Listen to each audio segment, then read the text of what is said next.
Hello students, in this video we'll be discussing about plateaus, their different types and their importance. So in the earlier video we have discussed about mountains, its types and importance. So in this video we'll be particularly discussing only about plateau, their types and importance. So we'll discuss one by one what is plateau first, with the definition of plateaus or meaning of plateaus, or plateau.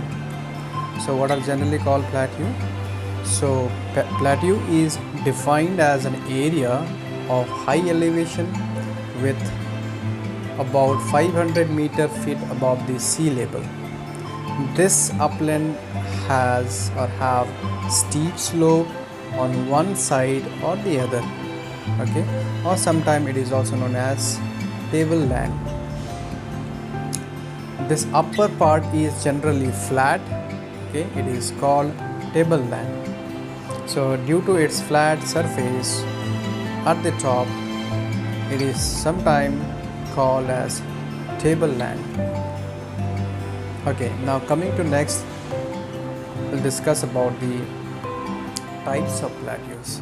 So there are generally different types of plateaus. So we'll be discussing about all this one by one. Intermountain plateau or intermountain plateau. Coming to next, that is volcanic plateau. Next we have that is dissected plateau, and lastly that is it's called Piedmont plateau. So we'll be discussing one by one about all this plateau system. Intermountain plateau, what is volcanic plateaus, what is dissected plateaus, where it is formed, what is Piedmont plateau, etc. Now starting with the first one, that is intermountain plateau. Now what is intermountain plateau, why they are called intermountain plateau? We'll be seeing the reason behind this.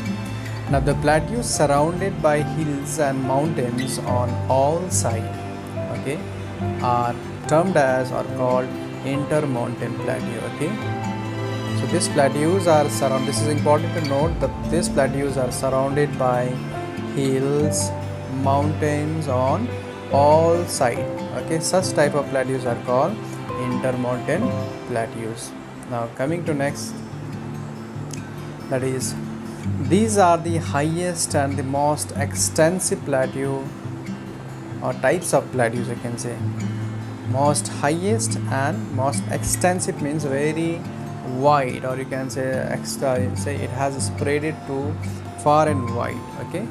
So now example of such plateaus can be a Tibetan plateau in India, in the border between China and India, and a Mexican plateau, Peruvian plateau, etc. are some examples of intermountain plateau. So you can figure out with this image now how it looks.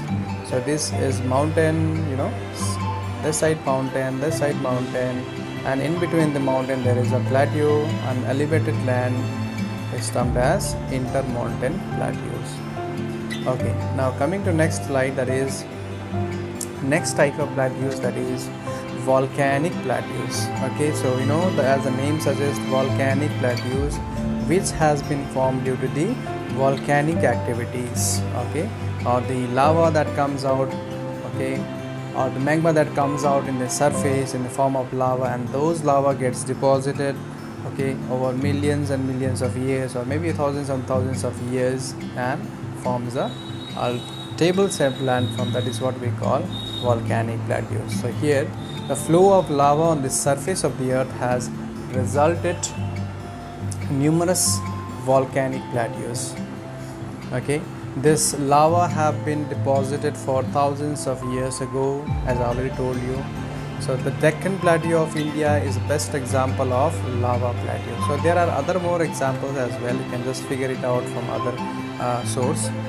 Another example, if you can see here, South Africa plateau, Colombian plateau, Ethiopian plateau are some of the other examples of the volcanic plateaus. So remember, volcanic plateaus are those plateaus which has been formed due to the deposition of lava on the surface of the earth over thousands of years ago. Examples are from India we can say Deccan Plateau is an example of volcanic plateau, as well as the plateau of Africa, South Africa, plateau of Colombia and Ethiopian plateau are the other examples. Okay, coming to next, you can see the image of plateau which has been formed by the volcanic eruption. Okay, coming to next point, that is the next type of plateau, that is dissected plateau. Dissected means to cut or to erode. So these are eroded plateau, or you can say kind of dissected, cut by the rivers or by the glaciers, wind, etc. A dissected plateau is a plateau that has been intensely eroded by river, glacier, wind, etc. Okay, so such type of plateaus are called dissected plateau. Okay, now these plateaus are more broken and are separated by some streams or rivers. Okay, so basically, say if a landform is there, and if that landform is cut by the rivers or by the movement of glaciers, some portion of that particular area remains elevated. Okay, that elevated region is a dissected plateau. Okay, so some common example of dissected plateaus are Colorado Plateau, Deccan Plateau in India are some of the example of dissected plateau. So Deccan Plateau is also an example of a volcanic plateau as well as a dissected plateau. Now this is an example of a figure that shows a dissected plateaus. Now look here, this is an elevated region, so it is a plateau region. This is also an elevated region, it's a plateau region. It's also a kind of plateau, but you can call it as butte. Okay, or sometimes it is also called meseta, something else. Meseta is this one.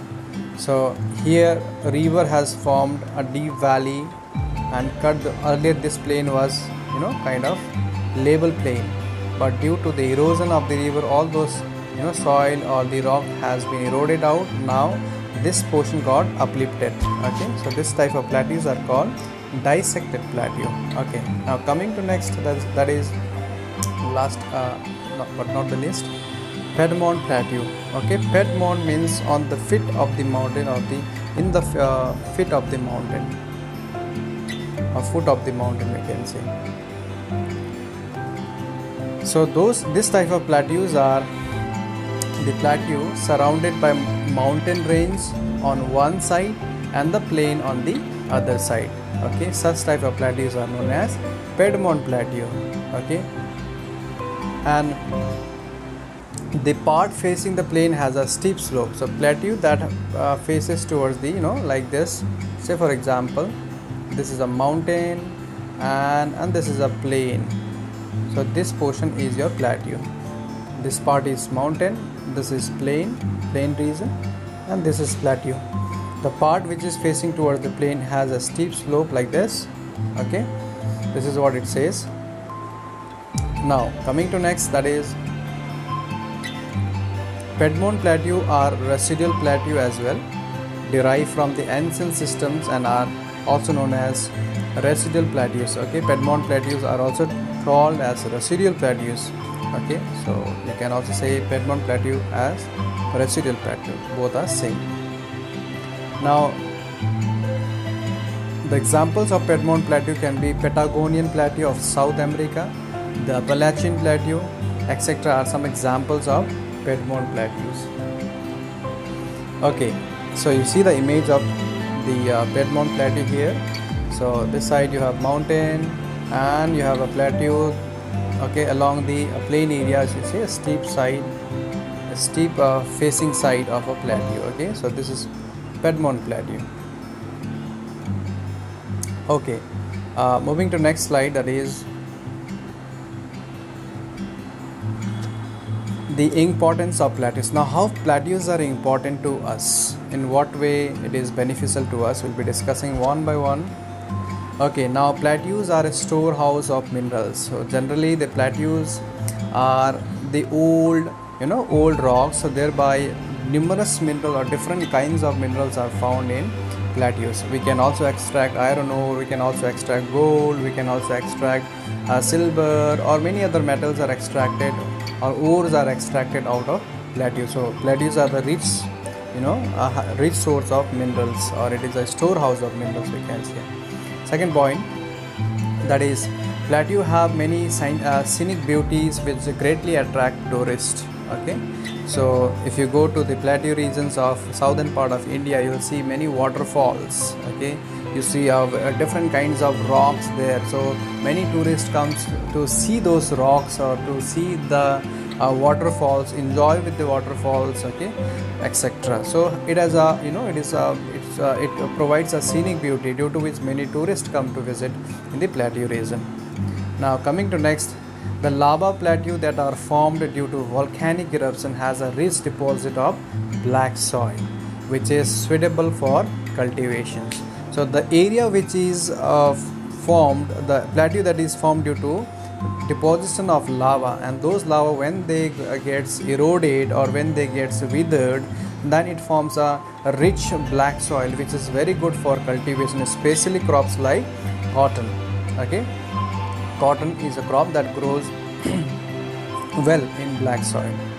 Okay, coming to next, that is plateaus are ideal place for generating hydroelectricity. So as plateaus are, the slope of the plateaus are very steep, so there can be many rapids and there can be many waterfalls. So those waterfalls can be used for generating hydroelectricity by constructing dams, or maybe in the direct form of generating hydroelectricity. So there are many other importance of plateaus as well. We'll be discussing in the next class or in the next video. Hope you are clear with the topic. If you have any kind of doubt, you can message me in the comment box, and the other topics we'll be discussing in the next video. Thank you everyone for watching the video.